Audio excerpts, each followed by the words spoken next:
طيب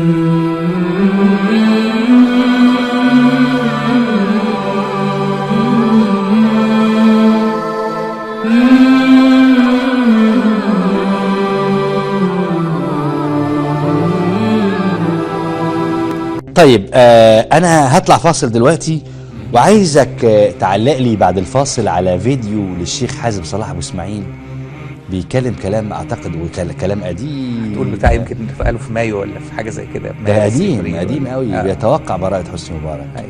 وكتير بيقولوا يا دكتور عمرو ان الراجل ده ما فيش حاجه قالها وقعت، يعني كل اللي كان بيتكلم عليه الشيخ حازم كان بيحصل، ومنها ده. ومعايا برضو تسريب من داخل احد مكاتب وكيل نيابه ضد معتقل. نطلع فاصل يا دكتور ونرجع بعد الفاصل ان شاء الله مع الدكتور عمرو. هنشوف ماذا توقع الشيخ حازم صلاح ابو اسماعيل بخصوص قضيه المبارك. كنت بحكي قبل الفاصل عن توقع الشيخ حازم ببراءة مبارك، وقلت ان الشيخ حازم بنى ده على حاجه ما حصلتش. يعني ايه؟ يعني هو كان بيطالب بتطهير القضاء، وهو بيقول طالما القضاء مش هيتطهر فهيتحكم على حسني مبارك بالبراءه. نشوف الفيديو ده بقى ويعلق لنا الدكتور عمرو دراج على هذا التوقع. اهلا بكم مره ثانيه. وده شايفين الشيخ حازم توقع بناء على ان المجلس العسكري، هو بيقول كده في الفيديو انه بيبقى الوضع على قديمه زي ما بيقول، وبالتالي هيتحكم على حسني مبارك ومن معه بالبراءه. تعليق حضرتك على التوقع اللي صدق الى حد كبير النهارده؟ هو الحقيقه مش ده التوقع الوحيد اللي الشيخ حازم، يعني هو الحقيقه ليه كان، انا تذكرت انه كان ليه فيديو كده مشهور يمكن في مارس ولا ابريل ولا حاجه في 2011 وكان بيحذر فيه بشكل واضح جدا من الثقه في المجلس العسكري والثقه في العسكر لا يؤمن لهم، رغم ان ساعتها كان الشعبيه بتاعت الجيش كانت في اقصاها، يعني نتيجه ما ظنوا الناس ان هو اصطفاف بعد الثوره وكده. فالشيخ حازم الحقيقه واضح ان هو يعني، او الناس ادركت ان هو ليه رؤيه عميقه، وانه تعرف الرسول صلى الله عليه وسلم بيقول لك اتقي فراسه المؤمن فانه يرى بنور الله. يعني هذا كان واضح عنده يعني. طيب احنا ممكن نقول الفت النظر بس على الشاشه في خبر، بعض الرسائل اللي جايه بتسال بتقول ما هو الشيخ حازم صلاح ابو اسماعيل تنبأ بده، ما حدش سمع له ليه؟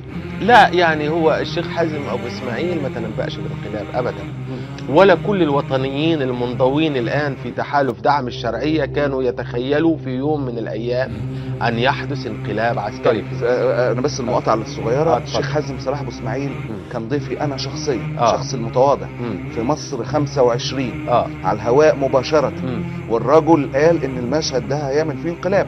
تسجيل موجود والناس بتشيره لبعض بشكل رهيب. انا ما سمعتوش يعني بما انه قال كده على الهواء فاكيد قالوا بره الهواء. ما كنا نتخيل ابدا، وده في شهر 11، انا بتكلم على 11 2012. ما كنا نتخيل ابدا يا استاذ معتز ان يحدث انقلاب بدبابه وطياره ومدفع ابدا. طبعا براءة المخلوع توقعها، الشهادة لله توقعها منذ البداية الشيخ حازم صلاح أبو اسماعيل. فك الله كربه وكل المعتقلين، عشان بس شهادة حق. كان عنده بصيرة، نعترف، كان قاري المشهد كويس وبصيرته كانت متقدمة وشايف الدنيا ماشية ازاي. طبعا اللي حضراتكم شفتوه على الشاشات وفي الجرايد ملوش دعوة بالحكم على بالبراءة. وطبعا انا نوهت الى كلام فضيلة الشيخ محمد حازم صلاح او حازم صلاح ابو اسماعيل اللي قال فيه انه هيطلع براءة ويطلع زي الشعرة من الحكيم. شوف الشيخ حازم قد ايه كان عنده بصيرة، مش بصيرة بس، عشان بعض انصاره ومحبيه وانا منهم. مرة كتبت تويتاية وقلت انه عنده بصيرة، فقالوا يعني هو ما عندوش، انت كده بتنفي عنه ان هو سياسي بارع. لا هي مش كده، هو سياسي بارع، بس انا رأيي ان البصيرة اولى من السياسة، لكنه جمع بين الاثنين. نشوف قال ايه الشيخ حازم صلاح ابو اسماعيل. يبقى كان عنده بصيرة وعنده فهم من الواقع السياسي. المعلم الشبلي بيقول لك الوزير ينكر ان الشيخ حازم قال انه هيحصل انقلاب. طيب اول ما شاف السيسي قال انه على الشيخ حازم انه يؤدي دور الممثل البارع. ارجوك قول للوزير ولكل شباب الثوره يعتذروا لابو اسماعيل. وانا اعتذر لابو اسماعيل، كانت رؤيته صائبه وثاقبه، وانا ما قلتش ان الرجل ما كانتش رؤيته صائبه، لكن انا اللي اختلفت مع الاخ الكريم.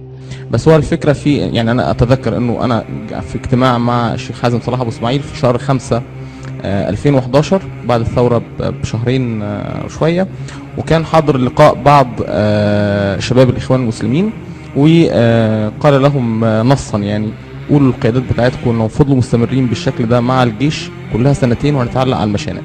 علي خفاجي مبكرا. هو نشر ما قاله الشيخ حازم صلاح أبو اسماعيل أمام النيابة.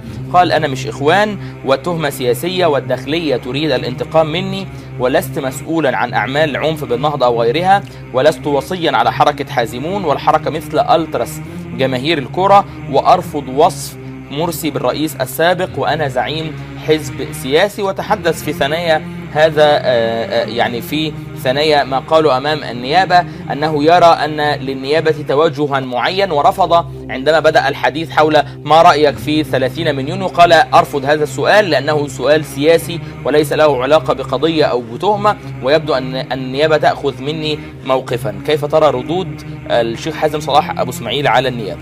أعتقد أن هذه الردود هو مسؤولا عنها طبعا. للأسف حازم صلاح أبو اسماعيل أنا من ضمن الناس اللي كانوا بيكتبوا مقالات في التحرير عنه ويقولوا أنه هو راجل ما بيفهمش حاجة، وطلع في الآخر أن هذا الرجل يكاد يكون الوحيد في مصر اللي فاهم كل حاجة، وتنبأ مبكرا جدا بالانقلاب العسكري، وتحدث مع مرسي عن ما سيفعله السيسي فيه.